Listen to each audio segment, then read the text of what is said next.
Yesus itu utusan, berarti dia bukan Tuhan menurutmu gitu? Iya. Oke, kamu buka Yohanes 6 ayat 40. Yohanes 6 ayat 40. Yohanes 6 ayat 40. Atau kalau kamu nggak memahami definisi arti kata ayat, pakai itu kamu deh, pakai bahasa kamu. Yohanes 6.40.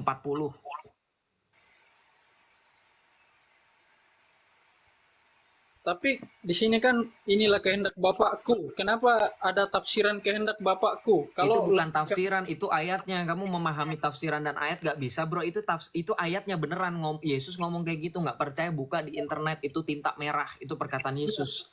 tapi Kamu baca kalau yang benar, baca dulu. Kamu ya udah tahu kan? Kamu udah karena tahu kan? ini Coba baca. Yohanes 6 karena ayat inilah 40. kehendak Bapakku. Ya. Kalau analogi Bang, kalau misalkan kehidupan kita Aduh, sehari-hari, disuruh baca dulu. Nggak mau dibaca, takut ya. Saya bacakan. Yohanes 6 ayat 40. Ya.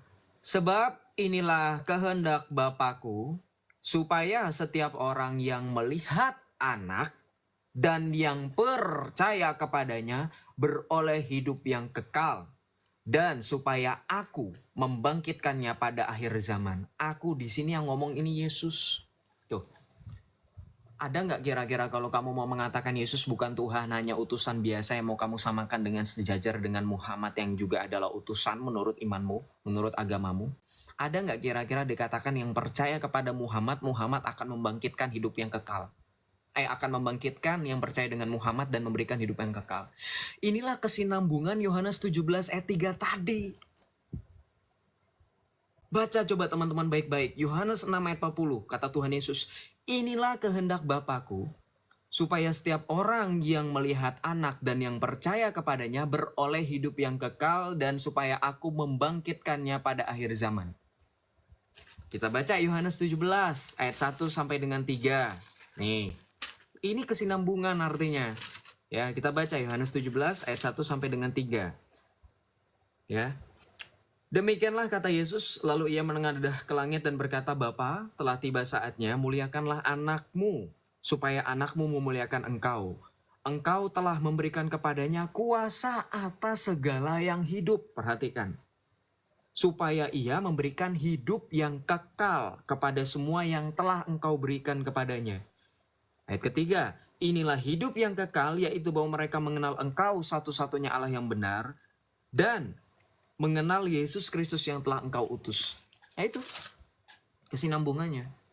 Jadi kalau percaya kepada Bapa yang telah mengutus Yesus dan percaya kepada Yesus yang telah diutus oleh Bapa, Yesus akan memberikan hidup yang kekal kepada mereka.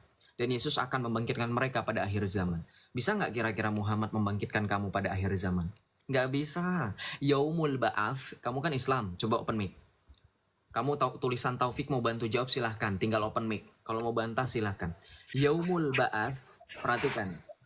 Yaumul Ba'ats itu kan artinya hari kebangkitan, betul nggak? Yaumul Ba'ats. Yes.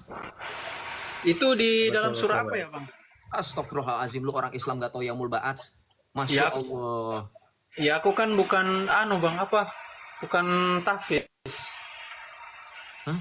Nggak harus tahfiz. Kamu nggak tahu hari kiamat itu apa yang disebut dengan Yaumul Hisab, Yaumul Ba'ats? Yaumul Hisab tahu Bang. Buka surah Rum ayat Yaumul Ba'ats 56. itu Bang. Buka surah Rum ayat Manusia dari 56. alam kubur. Nah, malu kan? Malu kan Taufik? Malu kan Amulnas? Kamu dua Islam di sini nggak tahu dalil tentang Yaumul Ba'ats dibantu sama Oten. Buka surah Rum ayat 65. Sorry, kebalik ayat 56. Surah Rum, nanya lagi surah Rum ayat surah keberapa? Saya membenarkan Bang tadi, bukan saya menyalahkan. Enggak, bukan menyalahkan dan bukan tentang membenarkan, tapi kamu nggak tahu dalilnya di mana, itu saja sudah malu. Kamu nanyanya sama Oten. Buka surah Rum ayat 56, di situ dalil tentang Yaumul Ba'ats. Nggak tahu surah Rum itu surah ke 30. Nggak percaya, silahkan langsung search di Google kalian. Search engine kalian tuh pakai QS 30.256. Kalau bukan surah Rum silahkan bantah saya. Kan ada Al-Qaryah juga Bang yang hari kiamat itu. Al-Qari'ah juga betul, tapi kan kamu nanyanya tentang Yaumul Ba'ats, itu adanya di surah Rum ayat 56. Kamu tuh beneran Islam gak sih? Tinggal dibuka dulu aja untuk buktikan apa yang saya bicarakan. Al-Qari'ah tuh juga Iya, saya Bang, tahu. sudah saya buka. Al-Qari'ah, mal Qari'ah, wa ma adraka mal Qari'ah. Yauma yakunun nasyu kal farasil mabsus. Kamu pikir saya nggak hafal? Buka dulu surah Rum ayat 56 tadi. Itu kan tentang yaumul ba'ats. Dibilangin malah ngotot sih. Iya, iya bang, sudah saya buka. Nah, coba bacakan terjemahannya kalau kamu nggak bisa baca Arabnya.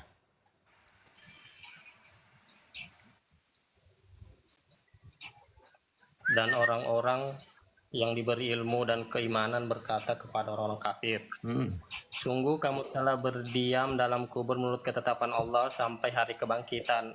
Maka inilah hari kebangkitan. Tuh, yaumul ba'atsi. Kamu baca bahasa Arabnya. Wa qala alladzina utul ilma wa ilmana laqad labithtum fi kitabillahi illa yaumil ba'atsi. Fahadha yaumil ba'atsi walakinnakum kuntum la ta'lamun. Wa qala alladzina utul ilma wal imana laqad labithtum Lebih apal saya kan daripada kamu kan. ila yaumil ba'ats. Walakinnakum kuntum yaumul ba'ats walakinnakum kuntum la ta'lamun.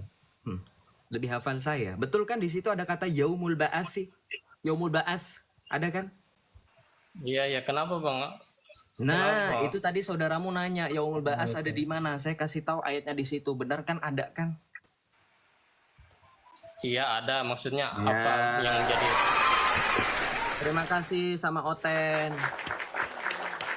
Oten lebih hafal Al-Quran.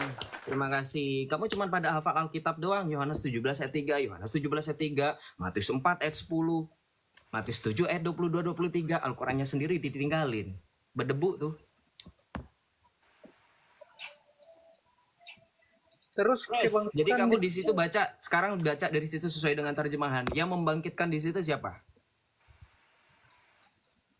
Allah.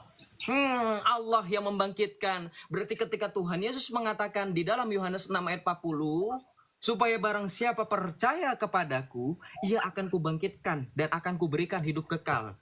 Berarti Yesus adalah Allah. Kecuali, bentar, jangan tepuk tangan dulu, bentar. Kecuali, ya, jangan tepuk tangan dulu, jangan kesenangan dulu lo Oten. Kecuali lu pada berdua bisa bantah. Oh, ini enggak cuman Allah yang bisa membangkitkan. Ini bukti bahwa Nabi kami Muhammad Rasulullah kami Hatamul Anbiya, ya, suri tauladan kami bisa membangkitkan. Kalah tuh encus. Nah, kecuali kalau kayak gitu, silakan. Saya persilakan. Saya tunggu. Kalau memang nggak bisa bantah, berarti ya sudah terima. Bahwa apa yang dikerjakan Yesus itu juga dikerjakan oleh Allah. Berarti mau tidak mau sesuai dengan logika, Yesus adalah Ya itu Lafaz kan alif lam lam ha. menurut pandangan abang bahwa itu bukan Yesus menurut itu- pandangan saya, bantah Quranmu sendiri. Gini loh logikanya. Ya, saya kasih logika ya. Saya kasih logika sederhana. beda. Saya kasih logika sederhana. Diam. Ngomong boleh pakai data. Nggak usah ngomong mempermasalahkan sesuatu yang saya bicarakan tapi cuman congor. Ya, ini bukan menurut pribadi saya, itu menurut pandanganmu, Bang. Logika sederhana begini. Anda tidak percaya Yesus adalah Tuhan.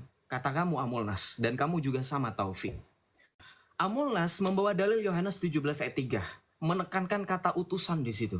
Saya tidak mempermasalahkan, saya ikuti aja. Konsep saya, makanya perhatikan teman-teman muslim. Saya kasih clue, saya kasih kisi-kisi kalau diskusi sama saya. Pastikan Anda punya logika, jangan terjebak. Itu aja. Ya, saya mengikuti apa yang kalian mau. Yohanes 17 ayat 3 ditekankan oleh banyak teman-teman Islam bahwa Yesus bukan Tuhan. Yesus hanya sebatas utusan. Pahami itu. Maka mau tidak mau, Yesus Kristus itu disamakan dengan siapa? Dengan Nabi kalian. Betul nggak teman-teman? Betul nggak kamu Islam? Karena di dalam Islam Muhammad juga utusan, bukan Tuhan. Betul nggak? Atau memang kalau kamu menganggap Muhammad itu Tuhan, ya urusanmu sih, repot sendiri. Nah, karena kamu menganggap Muhammad ini utusan, Yesus utusan, kita cari apa yang membuat keduanya ini ya mempunyai nilai plus. Saya bisa kasih tahu Yesus itu punya nilai plus. Dia bisa membangkitkan setiap orang yang percaya kepadanya dan memberikan hidup yang kekal supaya setiap orang juga yang percaya kepadanya. Yohanes 11 ayat 25 kamu baca tuh. Ya, akulah kebangkitan dan hidup, barang siapa percaya kepadaku, ia tetap hidup meskipun ia sudah mati. Yohanes 6 ayat 40 tadi sudah kamu bacakan dan kita mendengarkan bersama. Ya, supaya yang percaya kepada anak dan melihat anak ini kan merujuk kepada Tuhan Yesus. Dan kamu perhatikan di ayat situ. Di ayat Yohanes 6 ayat 40 saudara bisa baca di kalimat dari ayat 40 tadi di kalimat terakhirnya, itu dikatakan apa? Aku membangkitkannya pada akhir zaman. Ini yang berbicara dengan kata ganti aku di dalam Yohanes 6 ayat 40. Saudara bisa baca, itu yang lagi ngomong Yesus. Ya, yang lagi ngomong. Yesus yang lagi ngomong. Aku membangkitkannya pada akhir zaman. Jadi Yesus mempunyai kuasa untuk membangkitkan orang pada akhir zaman dan memberikan hidup yang kekal. Sekarang pertanyaan saya, kalau kamu mau membantah ketuhanan keilahian Yesus yang ternyata ada di dalam Al-Qur'anmu, bahwa the only one yang membangkitkan orang, yang memberikan hidup yang kekal, itu hanya Allah, silahkan. Apakah ada dari Nabi Adam sampai, kamu bilang kan 25 Nabi kan? Kalau memang tidak ada 25 Nabi, kita pakai konsep 124.000 yang kamu juga harus pahami dalam Islam. 124.000 Nabi di situ, selain dari 25 Nabi, kalau memang 25 Nabi nggak ada nih, saya kasih tahu. Cari dulu 25 Nabi, ada nggak yang punya kuasa membangkitkan orang mati, atau membangkitkan orang pada akhir zaman, sesuai dengan narasi Alkitab ya, yang dikatakan oleh Tuhan Yesus. Ya, dan memberikan hidup yang kekal. Kalau kamu menyamakan Yesus dengan utusan itu kan nabi. Kalian mau mengatakan itu doang kan? Yesus hanyalah nabi biasa. Nah, ya udah, silakan. Saya tunggu. Wis, pelan-pelan nanti keyboardnya rusak lu. Pelan-pelan aja, santai. Nggak mana-mana. Pelan-pelan aja. Udah kayak ini, Intel, divisi Intel ente, nyari data. Pelan-pelan aja ngetiknya. Begitu rusak lu keyboardnya. Lagi kerja bang, bukan lagi mau cari data ini. Oh, lagi kerja ya, sudah lagi kerja kan? Gini, Ya udah turun ya. gini. Lah, katanya lagi kerja, nggak nyari data. Bohong. Kerja bang. Kerja. Katanya nggak nyari data, ya udah kerja. Karena saya tahu Anda lagi kerja, saya hormatin. Saya nggak mau ganggu Anda punya kerjaan, profesional lah. Nanti HR-nya ngelihat live saya, nanti saya yang disalahin. Kenapa? Kalau itu aku diutus hanya kepada domba-domba yang hilang, maksudnya apa bang? Artinya bahwa keselamatan yang Allah berikan dengan menubuatkan kedatangan Mesias itu pertama dan utama diberikan dulu kepada bangsa Israel terlebih dahulu, baru ke seluruh dunia. Karena perhatikan, dalam suatu kisah dan beberapa momen pun Tuhan Yesus menyembuhkan orang-orang di luar bangsa Yahudi. Ya, ada perempuan Samaria, ada kepala perwira, ya. Tuh, buktinya. Ada orang Yunani yang Yesus sembuhkan. Jadi dia ngomong seperti itu untuk membicarakan bahwa keselamatan pertama kali diberikan kepada bangsa Israel terlebih dahulu, baru seluruh bangsa. Itu ada di mana? Matius 28 ayat 19 sampai 20. Puncaknya di mana setelah kebangkitan Tuhan Yesus Kristus dari alam maut ya, setelah dia turun ke alam penantian tadi, kemudian dia berkata kepada para rasul, setelah menampakkan diri di tengah-tengah para rasul dengan kebangkitannya yang mulia, Tuhan Yesus berbicara dengan amanat agung, ya, memberikan amanat kepada para rasul di dalam Matius 28 ayat 19 sampai 20. Dikatakan apa? Pergilah dan jadikanlah semua bangsa muridku dan baptislah mereka dalam nama Bapa dan Putra dan Roh Kudus, dan ajarlah segala sesuatu yang telah kuperintahkan kepadamu. Ketahuilah aku senantiasa menyertai kamu sampai akhir zaman. Ya. Go therefore and make disciples of all nations, baptizing them in the name of the Father and of the Son and of the Holy Spirit. Tuh kata Tuhan Yesus, suruh pergi ke seluruh bangsa. Itu setelah kebangkitannya, makanya dikatakan penyelamatan Yesus memang pertama kali itu untuk bangsa Israel. Karena Allah telah mempersiapkan bangsa Israel sesuai dengan perjanjian lama, makanya ada hukum-hukum yang mengikat bagi bangsa Israel. Contoh, disunat, itu kan makanya untuk orang Israel atau orang Yahudi saja pada saat itu. Apalagi contoh ketika berbicara mengenai makanan kosher dan lo kosher dalam Imamat 6 ya, yang nggak boleh dimakan ya. Nah, itulah bukti bahwa Allah memang mempersiapkan dulu supaya bangsa Israel diselamatkan keluar gitu. Gitu. Bro, ada lagi? Apalagi ya? Apalagi silakan, banyak bertanya nggak apa-apa, asal nggak berpolemik aja. Ya, aku kan awalnya bilang diskusi-diskusi bang. Iya, nggak, aku kasih tahu aja, ini bukti bahwa saya itu menepati janji saya. Banyak pertanyaan, silakan. Kemudian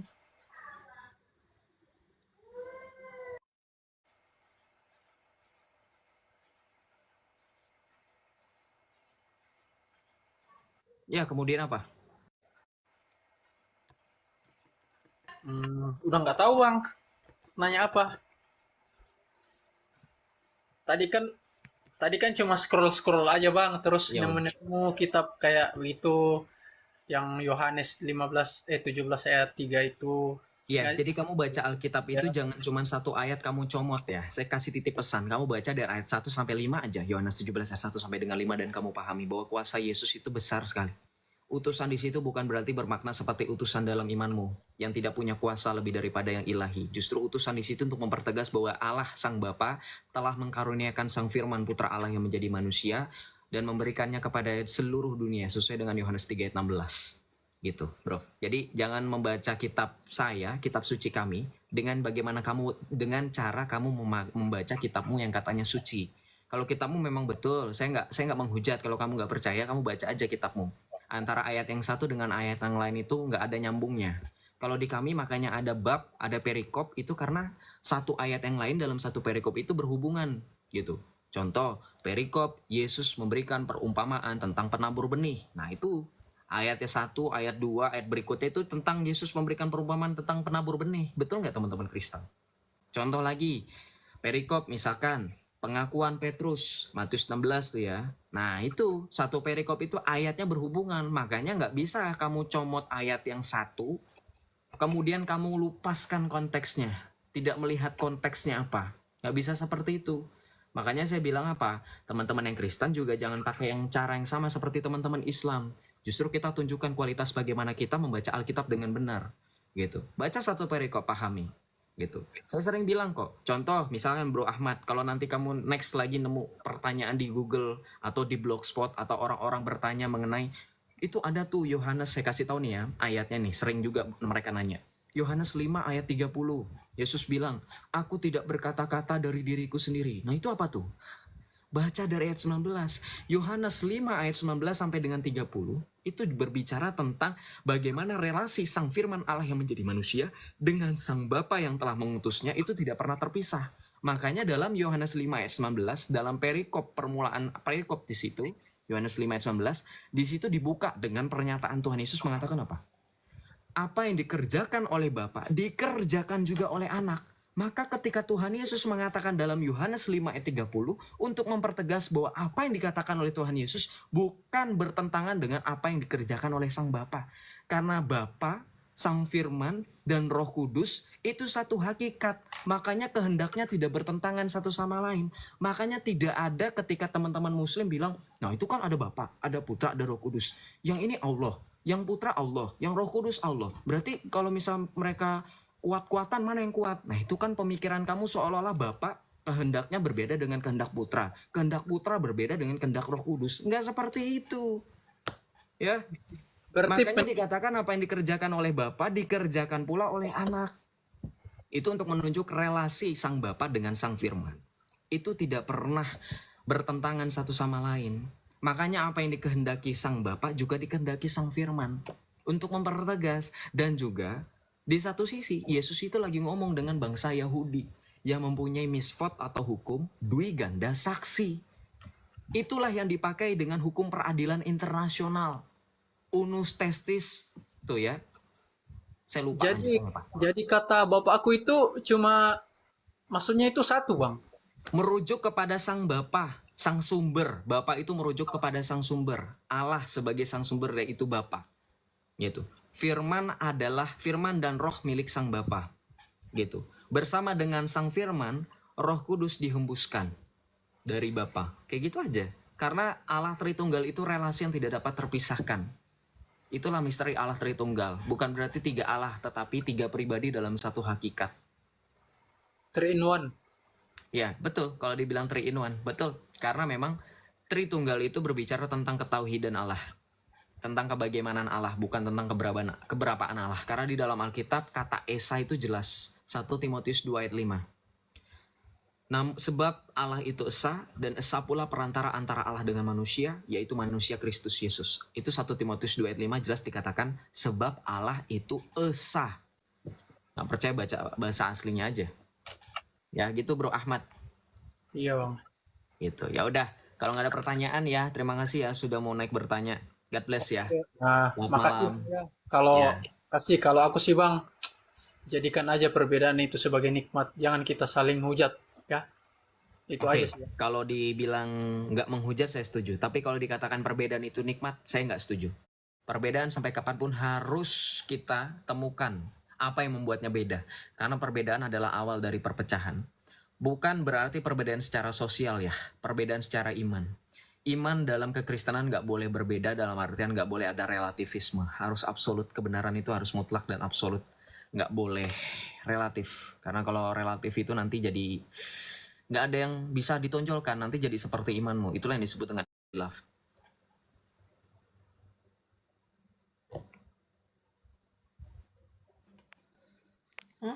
Ini info. Shalom Rukiah Syariah Gaul. Shalom. Salam. Iya, Rukiah Assalamualaikum. Syariah Gaul. Iya, waalaikumsalam. Waalaikum.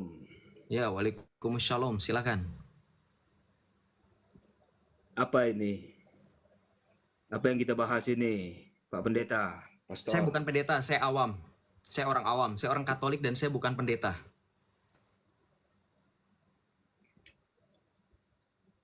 Apa yang mau ditanya? Yesus Allah. Tanya Kok saya. apa yang mau ditanya? Kamu yang nanya, harusnya ke saya, bukan saya yang nanya ke kamu ngapain. Terus Bapak boleh minta tolong nggak Bapak untuk on cam kalau bisa? Bisa nggak Pak? Bentar ya. Bapak, bisa nggak kayak Nyai Rosidah itu yang di TikTok, bisa rukiah jarak jauh nggak, pengobatan alternatif jarak jauh gitu? Bisa itu. Bisa. Oh, Dengarkan ya. oke. A'udzubillahi minasyaitonir rajim. Bismillahirrahmanirrahim. Laqad ja'akum rasulun min anfusikum azizun 'alaihi ma 'anittum harisun 'alaikum bil mu'minina raufur rahim.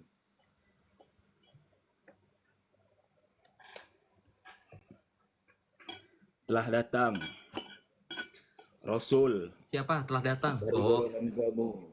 Artinya maksudnya terjemahannya ini oh Pak. iya, soalnya Bapak ngomongnya tadi hampir terputus. Saya pikir Bapak ngasih tahu telah datang. Siapa yang datang? Oh, lanjut. Mantra. Iya, Lanjut. memang mantra. Ruqyah itu artinya mantra loh. Ruqyah itu artinya mantra. Itu ada yang bertanya itu. Ruqyah itu artinya mantra. Oke, silakan Jadi dilanjut aja Pak. Dilanjut aja, itu dilanjut. Adalah Lanjutlah ini Bang. mantra-mantra yang sesuai dengan syariat Islam. Jadi saya ini metode pengobatan menggunakan ayat-ayat suci Al-Quran. Alhamdulillah dengan dibaca-bacanya ayat suci Al-Quran ini, ya, apabila ada orang kena gangguan, ada yang gangguan itu alhamdulillah ini dia keluar. Benar itu mantra itu. Ruqyah itu artinya mantra, jampi-jampi, ya. Tapi yang sesuai dengan syariat Islam. Ini saya mau maaf nih lagi buka baju nih, soalnya tadi habis sholat Isya. Habis makan. Mohon maaf ini, jadi agak nggak sopan. Habis sholat Oh, Isya. saya berlawanan sama Gus Samsudin ya, Gus Samsudin ya. Para dukun itu lawan kami semua itu. Kami yang menghancurkan semua kesyirikan ya. Bagi yang memiliki jimat-jimat, sama kami hancurnya. Ya, bagi yang memiliki jimat-jimat ya, bisa kita hancurkan. Benar itu, jampi-jampi itu, ruqyah syariah. Jadi kata Yesus dan Allah. Yesus itu ini dalam perspektif Islam ya. Yesus itu adalah salah satu hamba Allah. Tunjukin jimat Bang Yosef, tunjukin dong. Mana jimatnya? Sini saya netralkan. Mau diinikan lagi Pak, dibaca lagi Pak. Ayat suci Al-Quran. Ya. Saya ulang lagi ya. Pak, jangan depan layar kali, Pak. Aku serem tiba-tiba nanti Bapak keluar dari layar, aku kaget. Nah, munduran sedikit lah. Janganlah nanti badan sterek aku kelihatan lah. Pak, yang ini nanti bahaya pula. Jadi gimana tadi mengenai Yesus, lanjut aja. Iya, Yesus itu salah satu Rasulullah. Rasul yang kalau dalam Islam itu perbedaan antara Rasul dan Nabi. Nabi itu dia adalah hamba Allah, ya, seperti manusia biasa. Dia diberikan kitab tapi hanya untuk dirinya sendiri. Oke, saya sudah paham di situ. Berarti Yesus itu kita berbicara mengenai Rasulullah. Selain kalau ini nanti saya akan bantah ya, tapi kita coba penasaran dengan Islam karena Bapak membuka kesempatan lebar-lebar bagi saya untuk membahas Islam. Terima kasih. Kalau di dalam Islam itu Muhammad itu Rasulullah atau bukan? Beliau itu adalah Rasulullah Khotamul Anbiya, yaitu nabi terakhir. Jadi apabila ada orang yang mengaku sebagai nabi dan rasul terbaru setelah baginda Nabi Muhammad, dan ia tidak mampu menyaingi kekuatan baginda Nabi Muhammad dengan jutaan miliaran umatnya dalam jangka waktu yang cukup dekat, ya. Sejak dari beliau diangkat jadi rasul usia 40 tahun, memiliki begitu banyak langsung pengikut. Satu-satunya manusia yang berhasil mengubah daerah yang jahiliyah menjadi beradab, ya. Itu nggak ada orang satupun yang bisa mengalahkan beliau itu. Ya. Contohnya Iran. Ya, kalau sekarang ini Islam telah terpecah belah. Islam telah terpecah belah dan terbagi atas berbanyak sekte. Berarti tadi kontradiktif, Gon. Kalau sampai dengan detik ini tidak ada yang mengalahkan, itu sekarang sudah terjawab sendiri, sudah terpecah. Berarti kuasanya Muhammad nggak kekal. He is not everlasting father. Kata Zuma itu bapak yang kekal itu Muhammad katanya. Berarti dia bukan everlasting father. Benar. Dan satu-satunya orang yang namanya paling banyak disebutkan di muka bumi itu, yang setiap hari disebutkan oleh manusia, ya, apalagi jumlah muslim sekarang, berapa jumlah muslim, dan setiap kali kami disunahkan untuk bersolawat atas baginda Nabi Muhammad, satu-satunya manusia yang paling banyak disebut ialah Nabi Muhammad SAW. Oke, berarti satu-satunya nama yang sering disebut adalah Muhammad. Beliau betul, ya? adalah Rasulullah sekaligus Nabiullah, ya. Jadi beliau itu disebut sebagai Nabi juga atau gimana? Rasulullah dan Nabi gitu ya? Iya, Nabiullah dan Rasulullah. Kedudukan seorang Rasulullah lebih tinggi daripada Nabi. Karena Nabi itu diberi wahyu untuk dirinya sendiri. Sedangkan Rasulullah memiliki umat. Oke, coba dengerin. Itu urusan Allah, jangan kita cari-cari maknanya lagi. Yang kemudian dikatakan sebagai Allah yang perkasa, Allah yang kekal. Siapakah dia? Itu sudah pasti bukan Yesus, melainkan dia yang kita peringati hari kelahirannya, baginda Rasulullah Muhammad sallallahu alaihi wasallam. Berarti kamu sepakat bahwa Allah dan Muhammad itu satu. Berarti Allah itu Muhammad, sepakat. Lah, siapa bilang itu? Dengerin. Antara Rasulullah dengan Muhammad. Dengerin lagi ya. Berarti Anda tidak mendengarkan dengan baik. Dengerin. Makanya dengerin. Coba. Ini ada pengeditan ini. Sebagai Allah yang perkasa, Allah yang kekal. Siapakah dia? Itu sudah pasti bukan Yesus, melainkan dia yang kita peringati hari kelahirannya. Siapa itu? Itu Ustadz siapa? Yang pertama tadi Ustadz Abu Ya Harazi. Yang ini terakhir omongannya siapa itu? Oke, saya tanya ini sama Anda. omongan Zuma. Siapa itu? Omongan Zuma. Omongan Zuma. Zuma siapa ini Zuma itu? Ustadz. Apologet itu? Iya. Oh, rasa saya nggak mungkin lah dia berkata demikian. Allah dengan Muhammad, Muhammad dengan Allah itu satu, tak boleh dipisah cerai. Kok kamu nggak percaya Zuma ngomong kayak gitu? Nih, saya tampilkan lagi, dengarkan lagi. Pengakuan Zuma, dia sudah menyamakan Allah dengan Muhammad. Sama Muhammad disatukan. Ya Bukanlah iya, dengerin satu dulu pengakuan Zuma makanya. Kenapa akhirnya Zuma dipanggil sama ulama? Karena dia menyamakan Allah dengan Muhammad, dengerin. Saya diundang. Nih. Dulu pernah saya diundang dalam satu kelas Zoom. Dikarenakan saya ditengarai sesat dan menyesatkan, telah menyamakan antara Allah dengan Nabi Muhammad. Saya diundang, ada ulama di situ. Saya dihadirkan, saya diminta syahadat, saya syahadat. Kalau saya diminta syahadat ulang, berarti kan saya dituduh murtad. Iya kan? Benar. Segitu tingginya konsentrasi orang-orang berilmu ini terhadap Bang Zuma. Saya hadir. dengan kerendahan hati dan kerendahan Jika ilmu kita dan menyamakan kesadaran ini, keawaman saya. coba ini saya udah Saya menangkap hadir. itu Bang Yosef. Malah saya Bang Yosef. diajarin. Bang, maaf ya bang, iya. Dalam situ ada guru-guru kita terus apa yang harus saya lakukan untuk menyenangkan hati kalian. Apa kata beliau? Apa kata beliau? Dia mengatakan bahwasanya ya abang harus bersyahadat. Ya sudah saya bersyahadat, apa susahnya? Oh tiap hari saya syahadat. Asyhadu an la ilaha illallah wa asyhadu anna Muhammadar Rasulullah. Mereka lantas mengatakan, oh Islam lagi, Muslim lagi, gak murtad rupanya. Kenapa dia diundang kayak gitu? Tadi video yang tadi menyamakan Allah yang perkasa, Allah yang kekal itu dengan Muhammad. Ente tahu nggak? Makanya saya tanya sama kamu kan peruqyah nih. Peruqyah harusnya tahu tentang ilmu tentang sufisme. Tahu sufi nggak? Sufi itu ya seluruh ulama yang benar-benar ahlus sunnah wal jamaah, mereka tidak akan menemukan ketenangan dalam hati dan batinnya dan dengan akhlak yang baik tanpa melewati satu ilmu yang bernama tasawuf. Good. Orang yang Oke. mempelajari ilmu tasawuf itu disebut sufi. Betul. Ya. Baik. Berarti Rata-rata Anda sudah mereka yang paham. sufi, yang benar-benar ya, yang sufi-sufi yang benar ya, kami pun peruqyah sebelum bisa meruqyah mengobati orang, ya umat, itu ya, kami pun sering melakukan penyendiri, ya, menyendiri, beristighfar, ya, muhasabah diri kalau bahasa kami. Muhasabah diri, mengingat akan dosa-dosa kami Jawab dan jujur meminta saya. ampun. Kenapa kalian harus Gimana? menyendiri? Karena kalian akan bersatu dengan Allah wahdatul wujud, betul nggak? Supaya sampai kepada yang khalik. Itu ilmu tingkat tinggi. Kalau kita untuk yang awam jangan sesekali pelajari itu. Tapi itu Nanti ada kan di apabila kalian siapapun kan? muslimnya, Itu ada kan di kalian?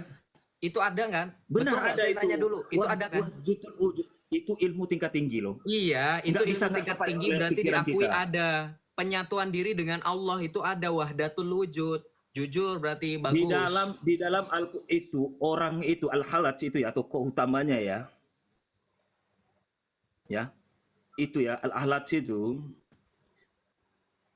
beliau itu seketika membaca Ana al-Haq ya. Ketika itu seakan-akan karena orang itu mabuk cinta kepada Tuhannya ya. Karena seorang hamba apabila mengenal Tuhannya dengan kasih sayangnya begitu besar kepada setiap manusia tanpa pilih kasih ya.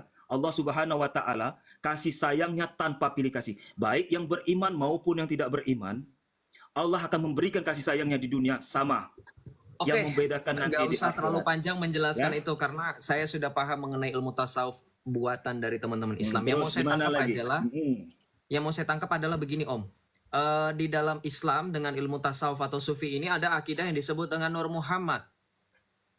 Nah, Usolli itu. wa sallimu ala nuril ma'usufi bitaqaddami wal awaliyah. Usolli wa sallimu ala nuril ma'usufi bitaqaddami wal awaliyah. Saya ulangi lagi dalilnya. Usolli wa sallimu ala nuril ma'usufi bitaqaddami wal awaliyah. Artinya tahu nggak antum? Saya nggak tahu itu artinya itu. Loh, Itu peruqyah kayaknya kan, Anda salah tuh membaca peruqyah itu. itu kan pakai bahasa Anda Arab. itu salah.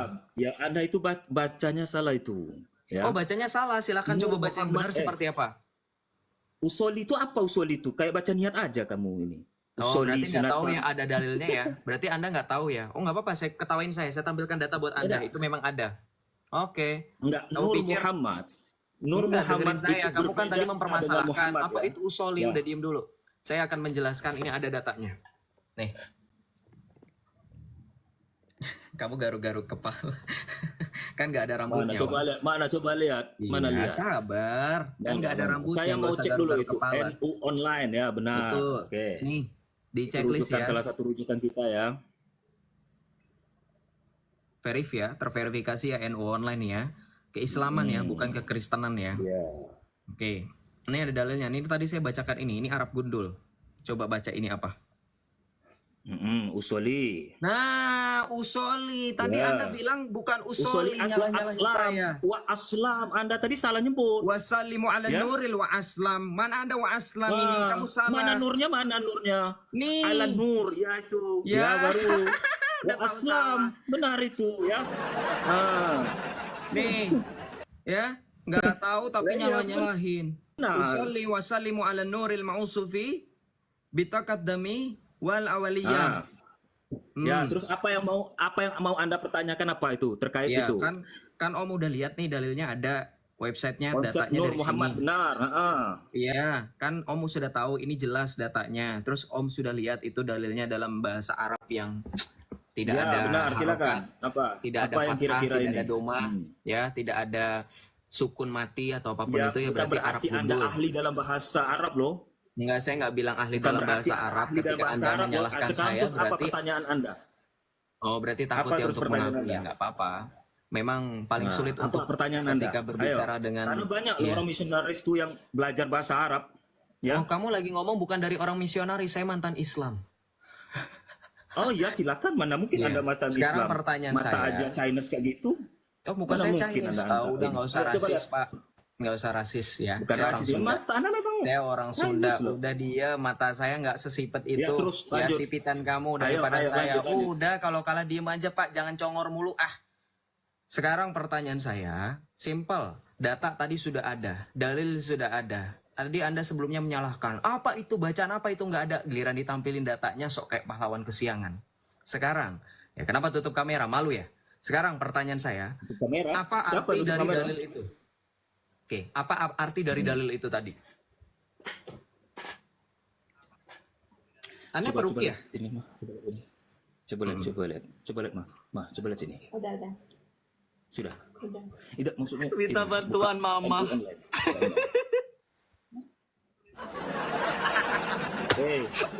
Anda kok Peruqyah minta Anda bantuan melihat Mama. sumber dari NU online-nya, kita juga bisa lihat loh. Anda jangan ini. Saya juga mau lihat dulu. Benar nggak apa yang Minta Anda bantuan bilang tadi, ya? Anda mau meruqyah orang gimana kalau minta HP-nya bantuan maksudnya sama saya Mama? pinjam itu. Ya karena HP-nya kamu saya nggak tahu pinjam. kan, berarti Ya. ilmumu tuh yang basic kayak gini nggak tahu apa-apa. Basic itu ilmu tingkat tinggi loh tentang Nur Muhammad. Oh, Tidak semua oke. orang paham tentang itu loh. Ya. Tidak semua muslim paham masalah itu, ya. Nur Muhammad itu ilmu tingkat tinggi.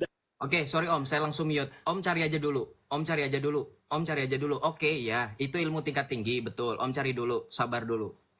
Tadi dia bilang apa? Itu ilmu tingkat tinggi. Nggak semua orang Islam tahu. Saya sepakat itu. Berarti secara tidak langsung, Om ini mengakui bahwa orang seperti saya bukan Islam dengan level yang serendah itu.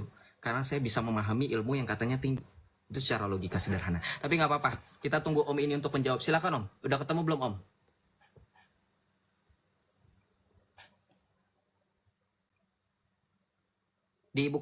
Dibuka aja mute-nya kalau itu.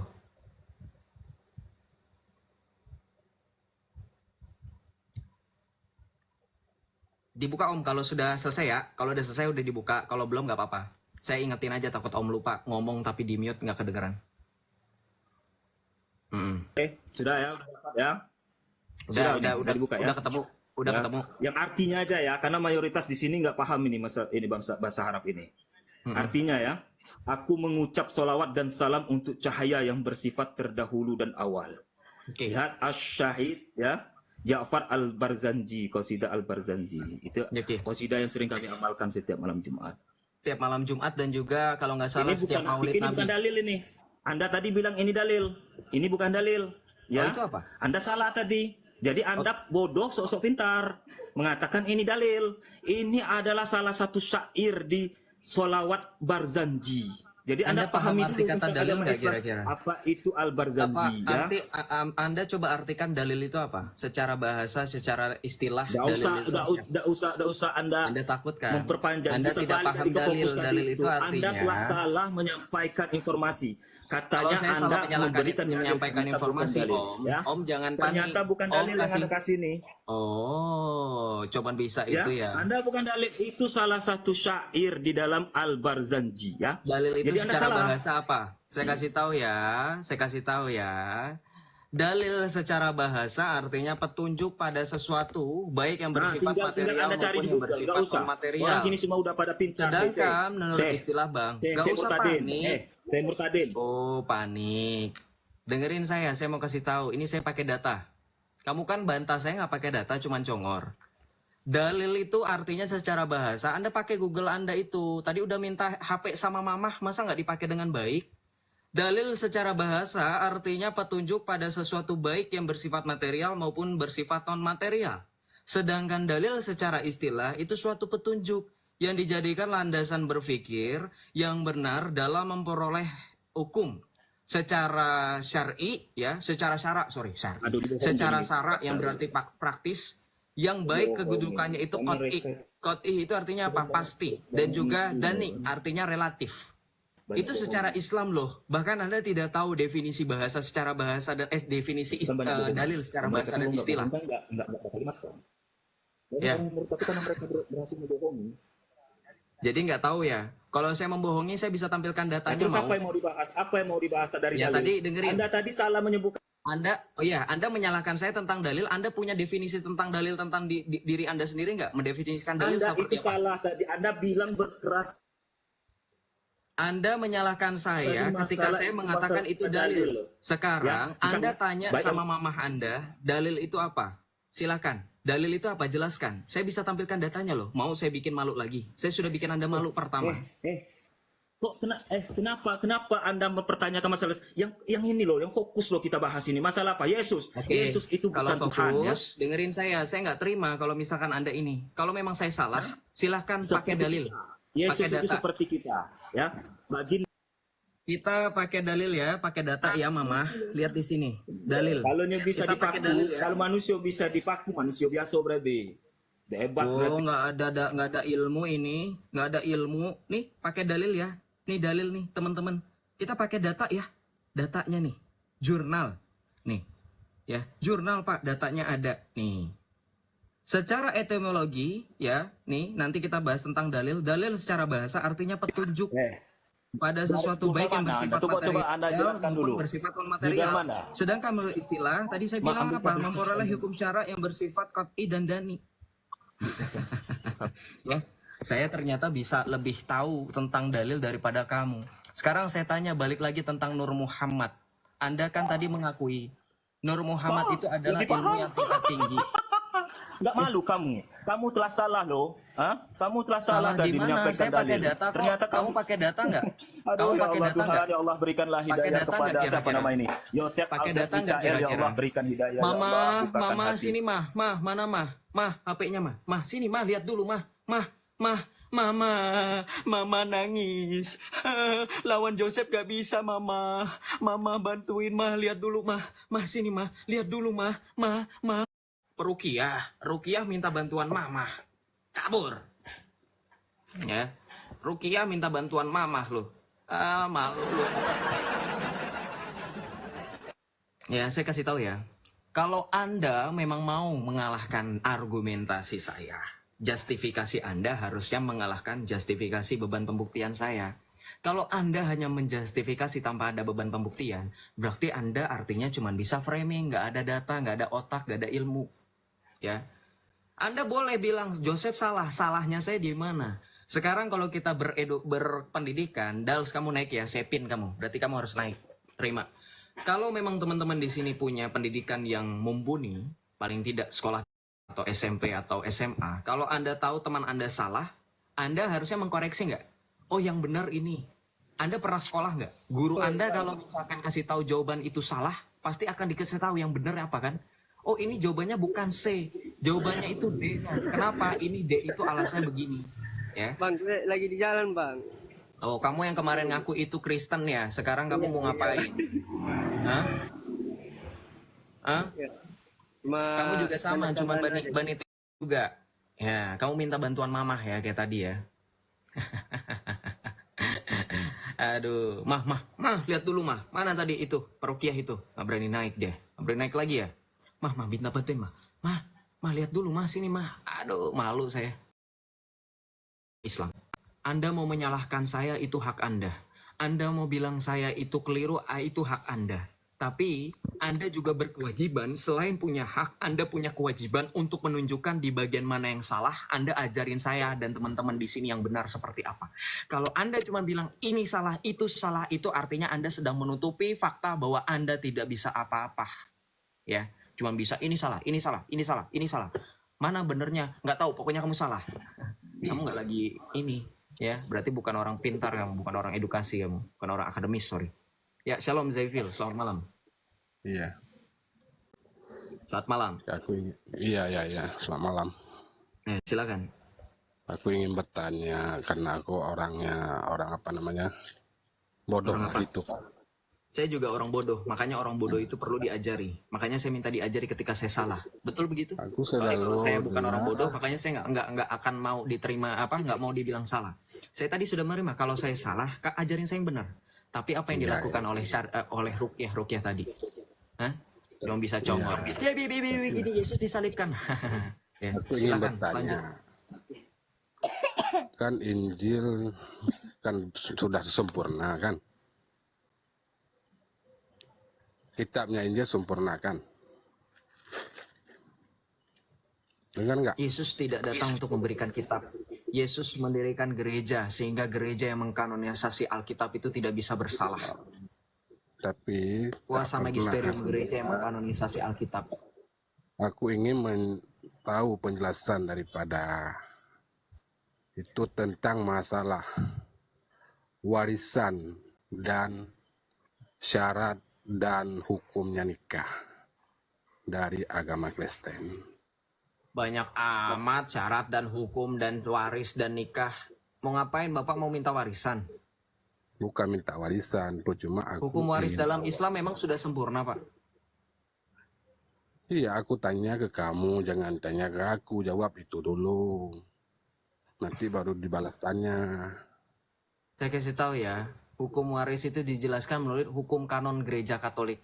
Silakan Anda cari tahu dulu hukum kanon itu apa. Itu aku memang nggak tahu, kan udah bilang tadi Ya aku sudah, orang. belajar. Ya ini aku mau belajar, aku tanya. Kalau Bukan nggak boleh, nggak penting nanyanya. Lagi malas saya ngejelasinnya.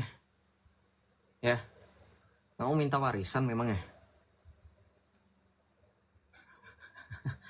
Ya. Oh, naik lagi nih Ruqyah nih. Coba bantah dalil saya tadi ya tentang Nur Muhammad.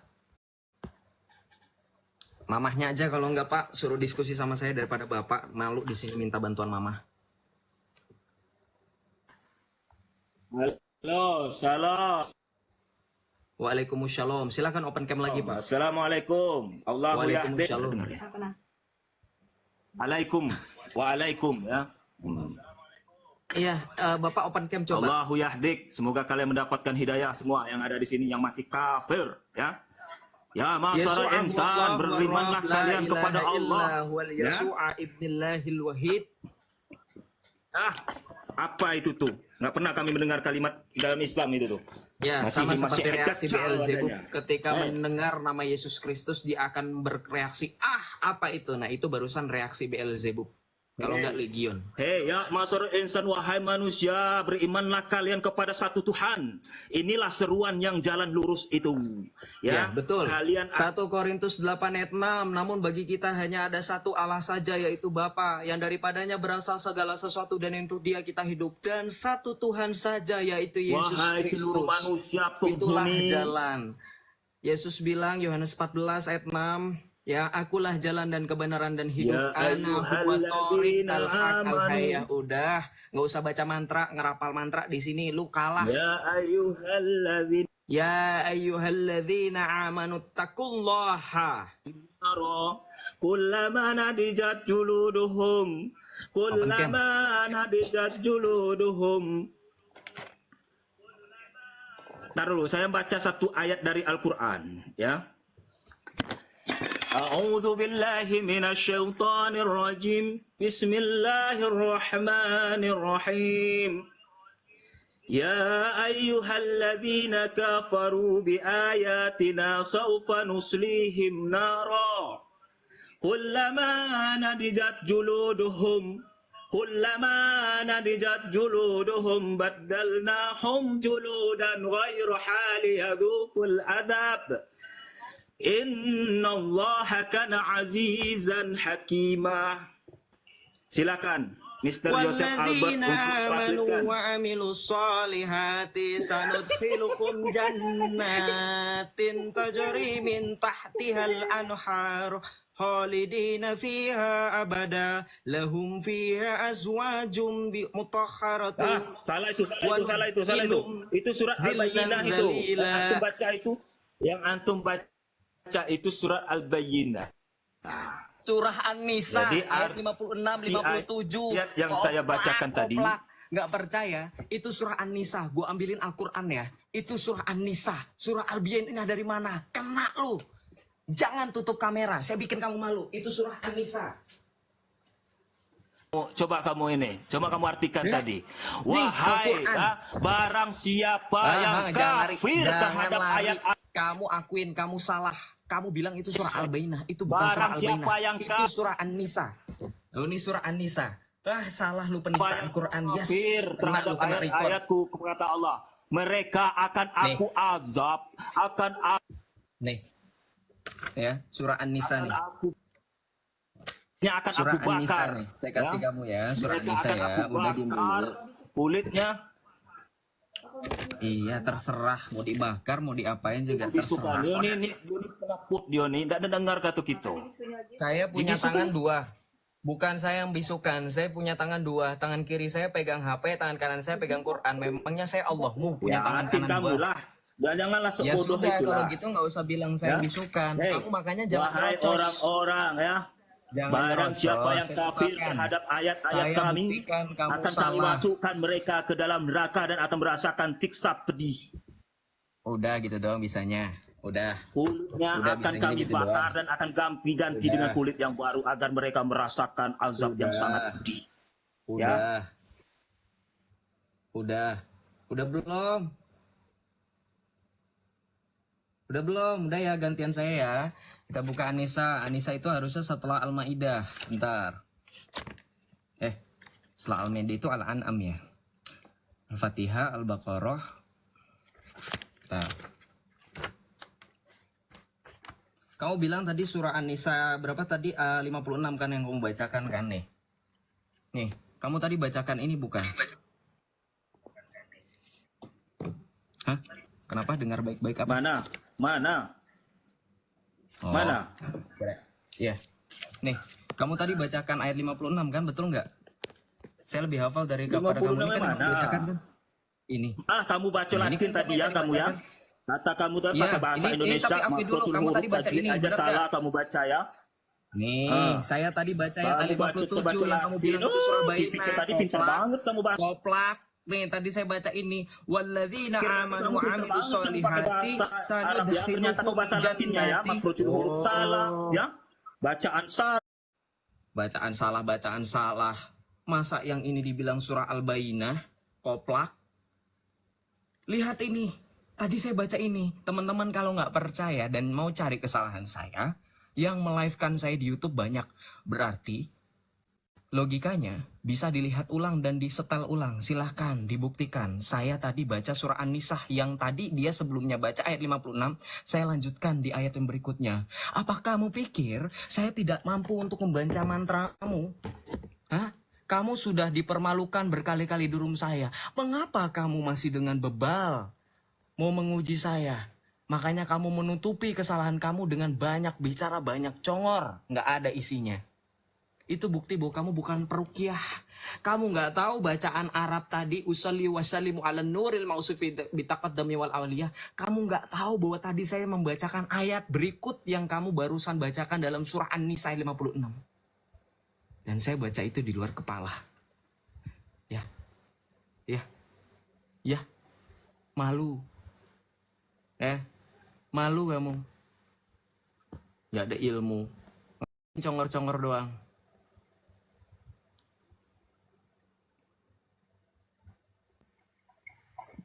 Shalom.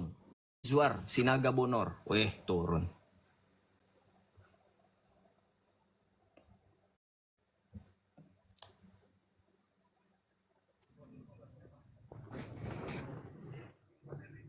Shalom Henry. Kamu kayak orang kerugi ya? Tadi Halo. kan kejang-kejang. Shalom Henry. Enggak, halo. Shalom, bro. Saya Kristen, bro. Dari gereja mana? Saya gerejanya di GKY, Di mana Gereja GKY? Kristus Yesus. Iya, GKY mana? Di saya di BSD tinggalnya di Tangerang. Saya tanya GKY-nya di mana? GKY maksudnya? Iya di daerah BSD. Oke, terus? Iya, terus? Saya mau tanya, ini kan saya kadang-kadang suka ngelihat seperti debat-debat gitu. Kita tahu kalau orang Islam itu sepertinya suka comot-comot ayat. Jadi saya ingin tanya singkat aja sih, nggak lama-lama. Di Matius 7 ayat 23 itu, mereka selalu pakai sebagai justifikasi kalau orang yang menyebutkan Yesus itu Tuhan, katanya Yesus tidak mengenal dia. Itu gimana? Saya cuma minta tanggapannya aja sih. Matius 7 ayat 21 sampai dengan 23 itu tidak terlepas dari Matius 7 ayat 15 karena satu perikop. Itu tadi sudah saya bilang di awal, orang Kristen jangan mau otak kalian disetir dengan pemahaman Islam. Ayatmu dicomot-comot ya maka kamu jangan comot. Baca dari ayat perikop yang pertama. Matius 7 ayat 21. Bukan setiap orang yang menyebut aku Tuhan, Tuhan akan masuk ke dalam kerajaan sorga. Betul nggak ayatnya seperti itu? Betul nggak? Oke, kita bukakan ya supaya Betul. Wah, itu Joseph ngarang, Joseph nggak baca masa bisa tahu ya memang. Ya. Karena saya didoktrin untuk menghafal kitab suci, makanya saya dengan konsep yang sama saya hafal kitab ini. Ya. Makanya kamu nggak heran kan? Saya bisa hafal kitabmu juga. Bukan saya belajar ini. Ini sudah di luar kepala, bahkan Al-Qur'an ini tanpa ada terjemahan. Nggak ada Latinnya lagi. Full Arab. Oke, kita baca Matius 7 ya. Fokus. Matius 7 ayat 21 sampai dengan 23. Pada hari terakhir banyak orang akan berseru kepadaku, Tuhan, Tuhan, bukankah kami bernubuat demi namamu dan mengusir setan demi namamu dan mengadakan pada mujizat demi namamu juga. Nah, di ayat sebelumnya dikatakan bukan setiap orang yang berseru kepadaku Tuhan, Tuhan akan masuk ke dalam kerajaan sorga, melainkan orang yang melakukan kehendak Bapakku yang di sorga. Nah, sekarang pertanyaan saya. Kamu tahu nggak kehendak Bapa di sorga apa?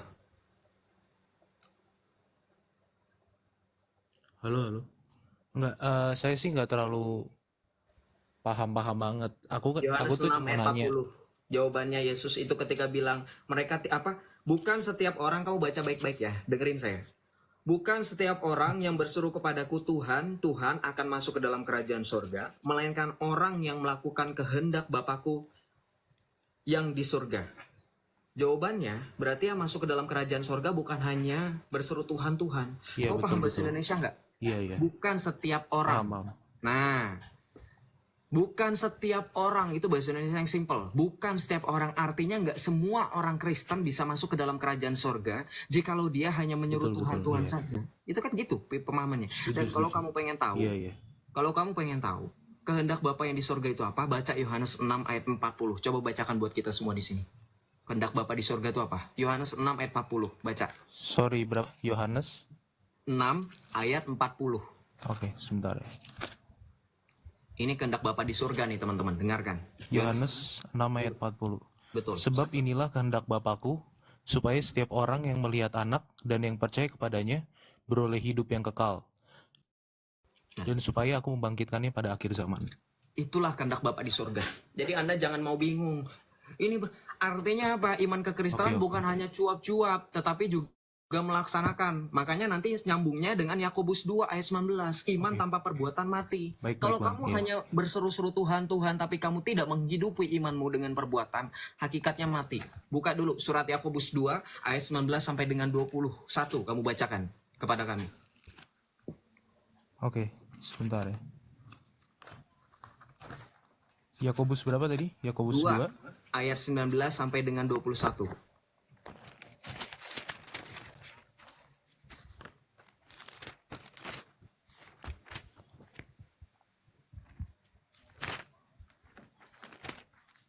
Yakobus 2 ayat, 19 sampai 21. Bacakan buat kami, yang keras. Oke. Engkau percaya bahwa hanya ada satu Allah saja, itu baik. Setan-setan pun percaya akan hal itu dan gemetar. Hai manusia yang bebal, maukah engkau bukti bahwa iman tanpa perbuatan adalah iman yang kosong? Bukankah Abraham bapa kita dibenarkan karena perbuatan-perbuatannya ketika ia mempersembahkan Ishak anaknya di atas mezbah? Yes. Lihat di situ. Di dalam Alkitab dikatakan Engkau percaya bahwa hanya ada satu Allah saja itu baik, namun setan pun gemetar akan hal itu. Artinya apa? Artinya apa? Orang Kristen jangan cuman beriman modal saya percaya satu Tuhan, ya, nggak seperti mereka.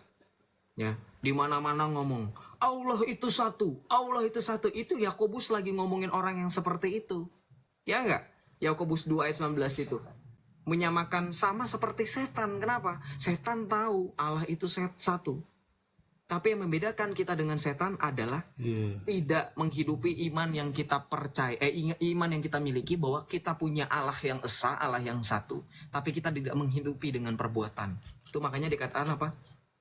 Tidakkah kamu tahu bahwa iman tanpa perbuatan hakikatnya mati? Jadi maksud dari Matius 7 ayat 21 sampai dengan 23 itu berbicara bagaimana iman itu harus berjalan dengan perbuatan.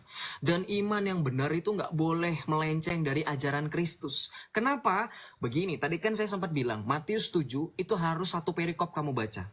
Coba baca dari Matius 7 ayat 15. Di situ awal mulanya berbicara tentang guru-guru palsu dan pengajaran sesat. Jadi mereka yang mengajarkan Yesus yang lain, sekalipun sekalipun menyebut Yesus Tuhan, tapi ajaran mereka bertentangan. Itu tadi Matius 7 ayat 15, baca. Tentang guru-guru palsu pengajar sesat, betul? Betul, betul. Nah, itu satu perikop gak? Saya tanya, sampai Matius 7 ayat 23. Satu perikop kan? Berarti nyambung kan? Satu perikop, ya. Nah, jadi itu pun berbicara dengan orang-orang yang memahami ajaran yang salah. Kenapa? Teman-teman gak usah heran. Di luar sana ada juga bukan Kristen mengaku Yesus sebagai Tuhan. Siapa?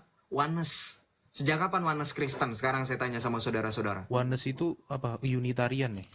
Oneness dengan Unitarian itu beda. Kalau Oneness itu menganggap Yesus itu adalah Bapa, Putra, dan Roh Kudus. Jadi Yesus juga adalah Bapa, Yesus juga adalah Putra, Yesus adalah Roh Kudus. Itu Oneness. Mereka menganggap Yesus itu Tuhan. Ya enggak? Betul nggak omongan saya? Di luar sana, ada orang yang menyebut Yesus Tuhan, tapi ajarannya sesat. Guru-guru palsu. Itu Matius 7 ayat 15. Dan bukan pribadi saya yang menyesatkan.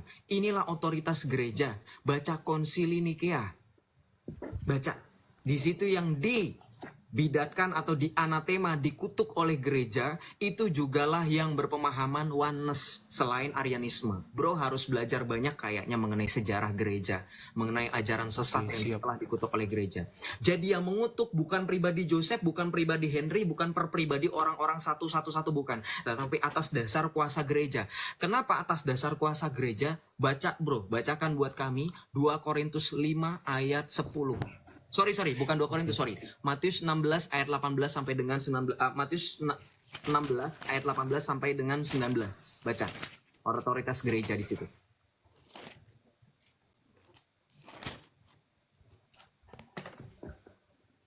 Aku pun berkata kepadamu, engkau adalah Petrus, dan di atas batu karang ini, aku akan mendirikan gerejaku, dan alam maut tidak akan menguasainya.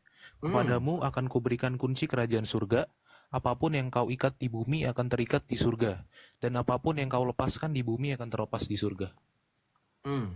Itu kuasa gereja. Yesus bilang apa? Alam maut tidak akan menguasainya. Yesus mendirikan gereja di atas Rasul Petrus, dan alam maut tidak akan menguasainya. Apalagi di situ dikatakan di ayat 19 ya. Kepadamu ku berikan kunci kerajaan sorga. Apa yang kau ikat di bumi akan terikat di sorga, dan apa yang kau lepaskan di bumi akan terlepas di sorga. Itu perjanjian baru, betul nggak bro? Betul. Teman-teman tahu nggak, ini memiliki kemiripan yang sangat-sangat mirip dengan perjanjian lama. Mau bukti? Mau bukti nggak bro? Mau bukti nggak? Boleh. Yesaya 22 ayat 20. Silakan dibuka, perjanjian lama ya saya bilang. Nanti itu benar-benar ketemu dengan tadi. Bacakan buat kami ya kalau udah buka Yesaya 22-nya. Yesaya 22 ayat 20 sampai dengan 22. Baca. Pada waktu itu, aku akan memanggil hambaku Eliakim bin Hilkia. Jubahmu akan kukenakan kepadanya, ikat pinggangmu akan kukaitkan padanya, dan kekuasaanmu akan kuserahkan ke dalam tangannya. Ia akan menjadi bapa bagi penduduk Yerusalem dan bagi kaum Yehuda. Aku akan menaruh kunci rumah Daud di atas bahunya, Apabila ia membuka tidak ada yang dapat menutup. Apabila ia menutup tidak ada yang dapat membuka. Sama nggak? Kepadamu, engkau adalah Petrus. Bandingkan dengan Matius 16:8. Engkau adalah Petrus dengan Yesaya 22 ayat 20. Dan aku akan memanggil hambaku Eliakim bin Hilkiah.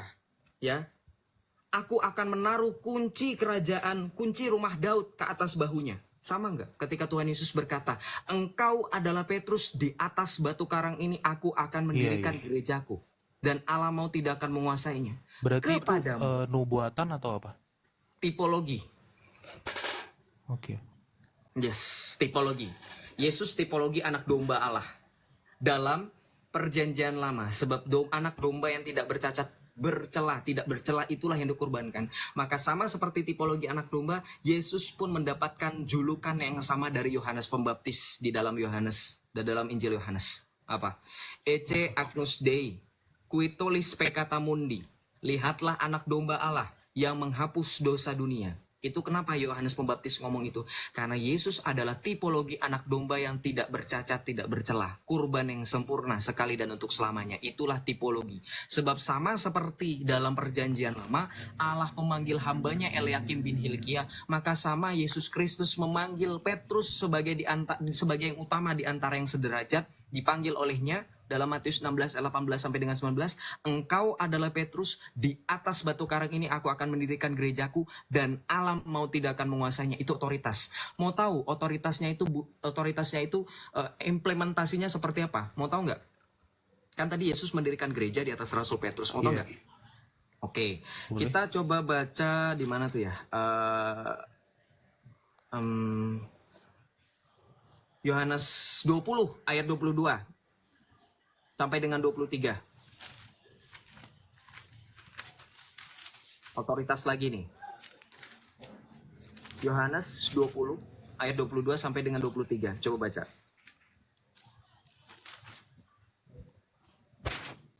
Sesudah berkata demikian, ia menghembusi mereka dan berkata, terimalah Roh Kudus. Jika kamu mengampuni dosa orang, dosanya diampuni. Dan jikalau kamu menyatakan dosa orang tetap ada, dosanya tetap ada. Itu otoritas dari Tuhan Yesus. Para rasul bisa mengampuni dosa orang. Baca 2 Korintus 5 ayat 10 sampai dengan 11.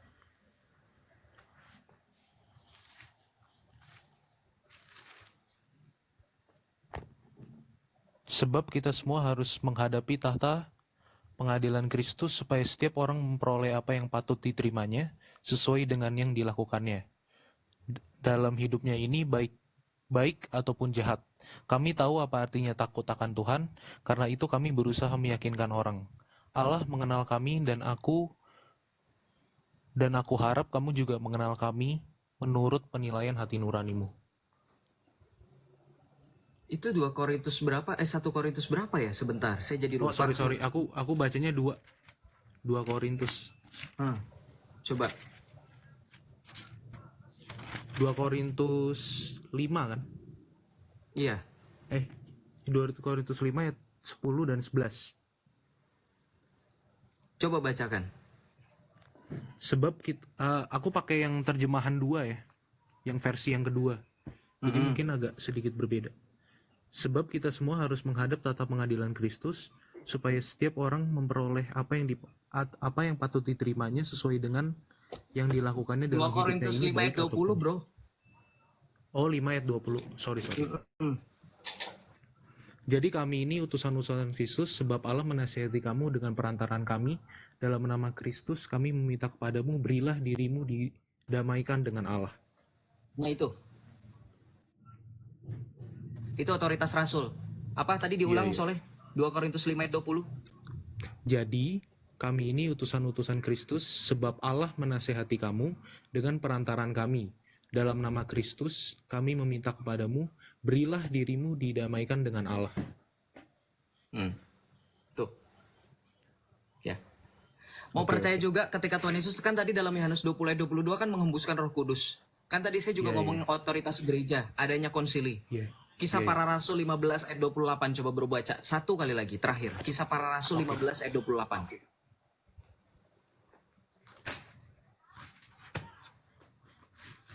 Itu sakramen pengakuan dosa itu. 2 Korintus 5 ayat 20.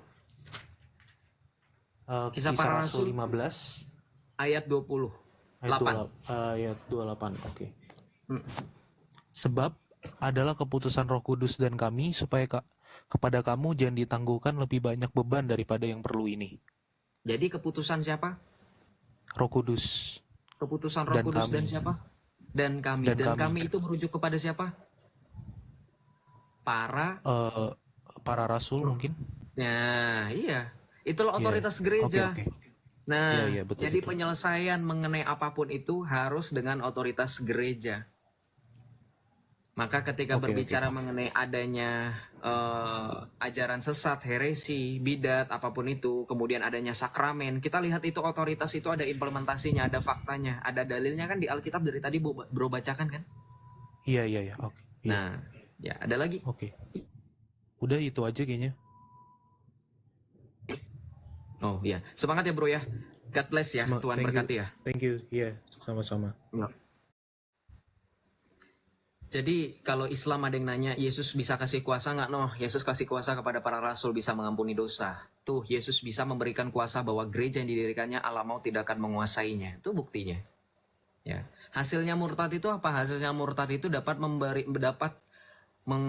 mendapatkan karunia, mendapatkan pengetahuan akan kebenaran, dan otomatis yang paling utama di antara yang lain adalah keselamatan yang pasti dan kekal. Ya, amin nggak? Amin. Jadi kalau misalkan hasilnya murtad itu apa, ya itu jawabannya. Kau pikir memang orang murtad gitu mau nyari apa? Saya nggak nyari apapun yang bersifat duniawi. Saya berbicara mengenai otoritas dan kepastian, mengenai keselamatan. Kamu lihat itu buah-buahnya tadi. Buah keselamatan tadi itu dengan yang perukiah itu. Baca mantra, saya bisa lanjutin baca mantranya. Benar nggak teman-teman? Gue bisa lanjutin loh baca mantranya.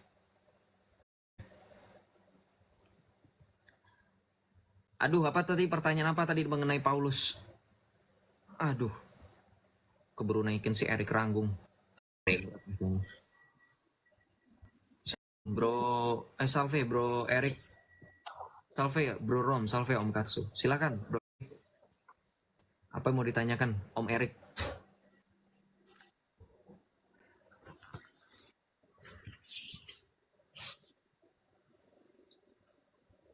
Silakan bro Erik.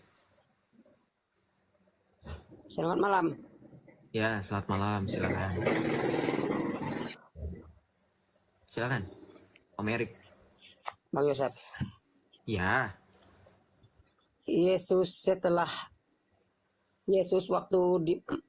mati waktu dia bangkit itu ada gak sisi kemanusiaannya? Tubuh kemuliaannya. Dia dibangkitkan dengan tubuh mulia. Ada nggak sisi kemanusiaannya, ada nggak? Dia dibangkitkan dengan tubuh kemuliaannya. Yang saya tanya, ada nggak sisi Dia kemanusiaannya? dibangkitkan dengan tubuh kemuliaannya. Jawabannya hanya itu. Berarti nggak ada lagi sisi kemanusiaannya. Jawabannya seperti itu, nggak usah berpolemik, nggak usah berasumsi yang lebih daripada itu. Yesus dibangkitkan dengan tubuh kemuliaannya. Ada ayatnya dalam Galatia Yang saya 3. tanyakan, ada nggak sisi kemanusiaan? Ada apa nggak? Erik, kamu itu manusia atau lebih rendah dari manusia? Saya tanya dulu itu. Yang saya Silakan tanyakan Om Katsu tadi. ya, silakan Om Katsu. Saya tanya dulu itu, apa ya. itu aja. Kamu yang datang ke sini Ada nanya apa sama itu aja. kami tentang iman kami. Terus Anda bertanya dengan cara begitu. Kalau saya balik dengan Yang cara saya tanya kamu, iya, ada apa tidak? Waktu dia tadi sudah bangkit, dijawab loh, Yesus ada itu tubuh masih kemuliaan. ada nggak Masalah Anda sifat di mana? kemanusiaan? Masalah Anda di mana? Ada tubuh kemuliaan tadi sudah dijawab Ada Bro apa nggak Joseph. itu? Sudah Yang dijawab saya Bro Joseph, saya tegaskan ya. Iya, ada apa enggak? Sisi Tubuh kemuliaan itu artinya apa? kemanusiaan, Saya ada tanya apa dulu. enggak? Tubuh kemuliaan itu artinya kurang jelas lagi Anda. Waduh, sangat memprihatinkan bahasanya berarti. Makanya saya bilang Anda masih manusia atau tidak? Sisi kemanusiaan, ada apa enggak? Yuk dulu. Kenapa tidak ada? Itu ada tubuh kemuliaan loh. Masih belum jelas. Sekali Iya, kan lagi saya tanya. masih makan enggak waktu dia bangkit 3 hari itu? Kamu maksudnya bertanya apa dulu ya? Saya tanya. Saya bukan menanyakan tubuh kemuliaannya, ada nggak sisi kemanusiaannya waktu dia bangkit?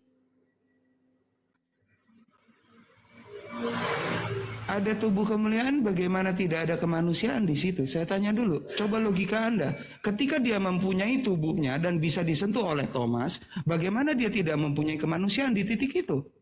Saya tanya dulu itu sama Anda, makanya.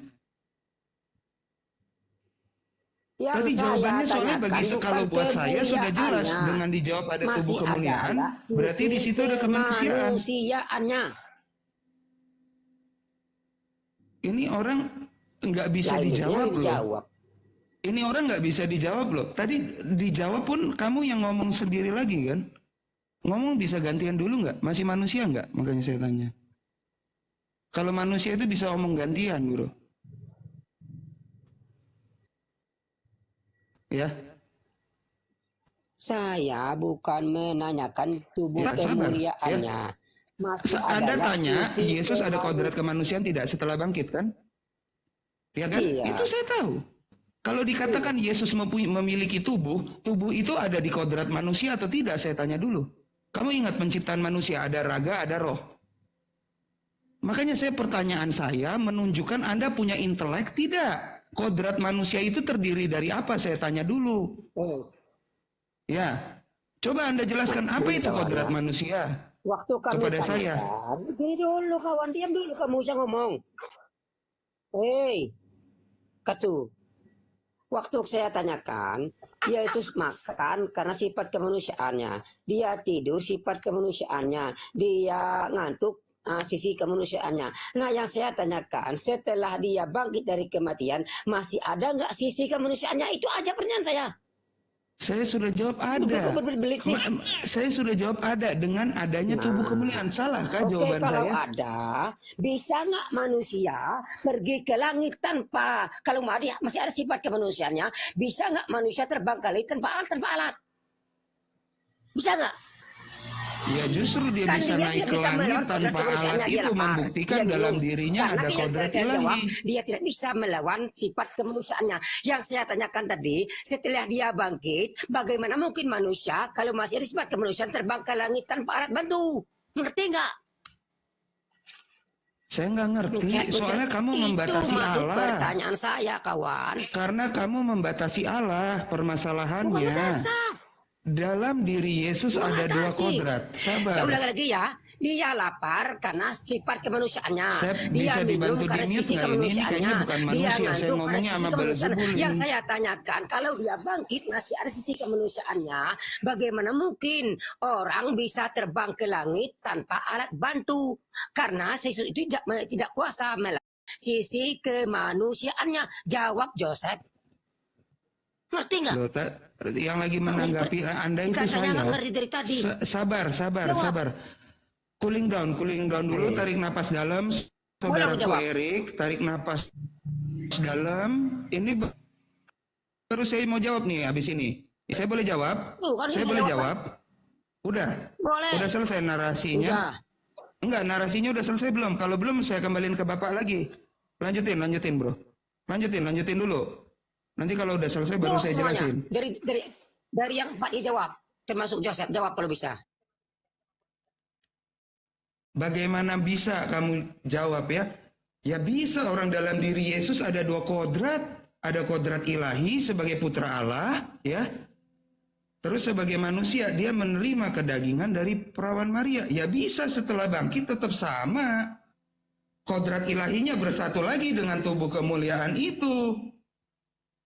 Ya bisa jadinya, kenapa tidak bisa? Kenapa kamu atur Allah? Makanya saya katakan. Selesai, sudah jawabannya simpel begitu. Dalam diri Yesus memang ada dua kodrat. Sampai nanti dia bangkit pun dua kodrat itu ada.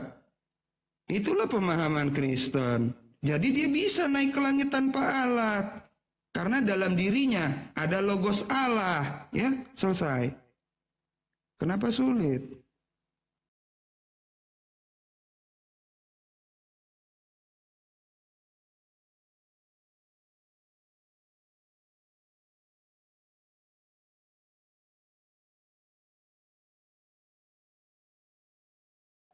Erik bilang Gini ya, setiap saya tanyakan. Tadi kamu Gini ya, sempat setiap saya bilang, tanya, diam tadi ya. kamu sempat bilang katanya Yesus itu kan kalau misalkan manusia harusnya dia nggak bisa terbang tanpa alat, betul ya?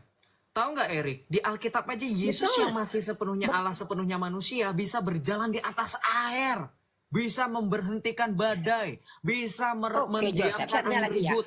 Oke Joseph, kamu itu nggak bermutu bagi saya. Kamu itu pemikiranmu kosong. Gini ya, setiap saya tanya mengapa dia makan, karena dia tidak kuasa melawan sifat Turun aja.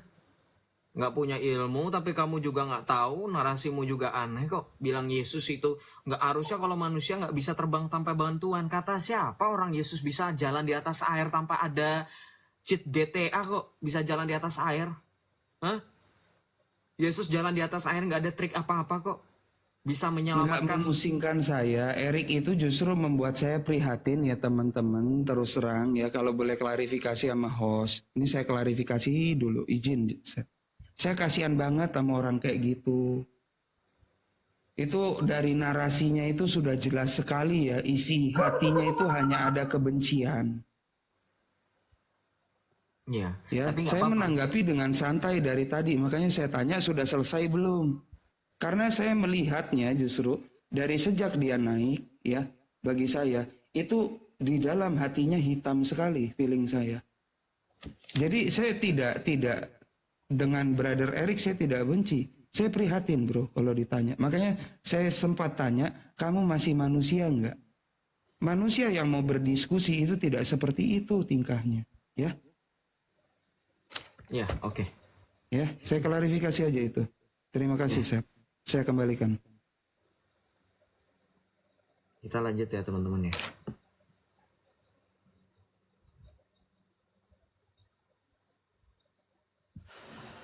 Shalom, user 699. Aduh, ini lagi. Shalom, user 699. Selamat malam. Shalom, user.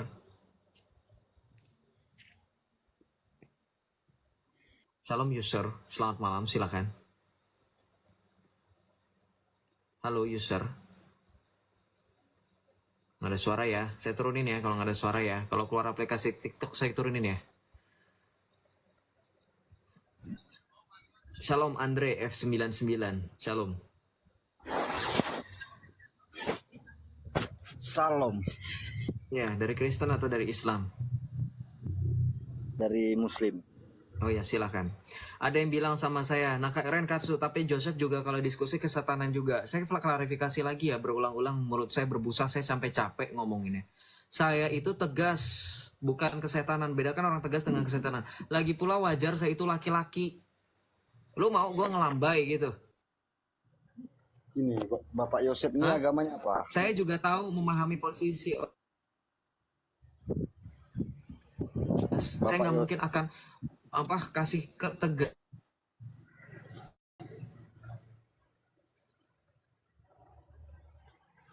Saya berhak untuk memberikan informasi mengenai apa yang